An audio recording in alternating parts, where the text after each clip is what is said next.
याच MTHLचं या सागरी सेतूचं भूमिपूजन आदरणीय प्रधानमंत्री महोदयांनी केलं होतं। त्यावेळी देवेंद्रजींच्या काळामध्ये ते मुख्यमंत्री असताना आणि त्याचं उद्घाटन देखील आज मोदी साहेबांच्या शुभ हस्ते होतंय। याचा आपल्या सगळ्यांना सार्थ अभिमान आहे, आनंद आहे। मध्ये कोविडचा काळ गेला। कोविड असताना देखील या समुद्र सेतूमध्ये ज्या ज्या लोकांनी, अधिकाऱ्यांनी, इंजिनियरनी, सर्व कर्मचाऱ्यांनी, अधिकाऱ्यांनी जी मेहनत घेतली त्यांना मी मनापासून धन्यवाद देतो। कारण कोविड असताना देखील त्यांनी या पुलाचं काम योग्य वेळेमध्ये केलं आणि 2 तासाचं आता लागणारं अंतर या पुलामुळे फक्त 20 मिनिटांमध्ये मुंबईतला माणूस इथं चिरलेमध्ये येणार आहे।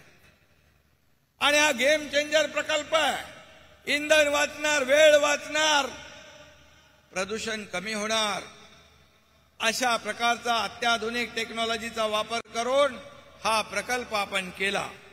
खरं म्हणजे याच्याबरोबर आज Kharkopar Uran railway line, Dighagaon railway स्थानक, सूर्या पाणी पुरवठा योजना, नवी मुंबई मेट्रो मार्ग 1, बेलापूर ते पेंढार, खाररोड आणि गोरेगाव दरम्यान नवीन रेल्वे लाईन यांचं देखील आपल्या राष्ट्राला समर्पण केलं जाणार आहे।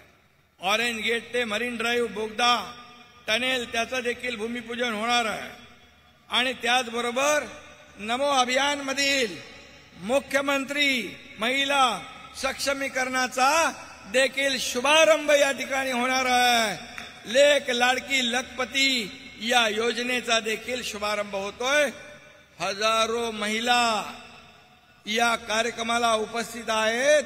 मी त्यांचं मनापासून स्वागत करतो, त्यांना खूप खूप शुभेच्छा देतो आणि बांधवांना देखील धन्यवाद देतो।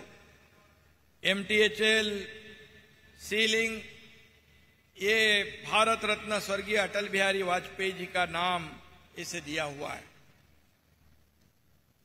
यह सेतु